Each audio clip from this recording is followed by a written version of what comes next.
Hey everyone, welcome back to our channel.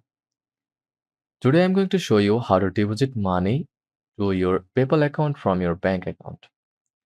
First of all, open your PayPal app or go to paypal.com, then tap Pay and Get Paid or Wallet section. Then click Banks and Card. Now click on Link a Bank. If you haven't already, enter your bank details and confirm the link. Once linked, then tap Add Money to your wallet, choose the bank account, enter the amount, and confirm. It usually takes 1 to 3 business days to arrive. In some countries, you can also use a PayPal Cash card or supported stores to load funds instantly, and that's it. Money is on the way to your PayPal.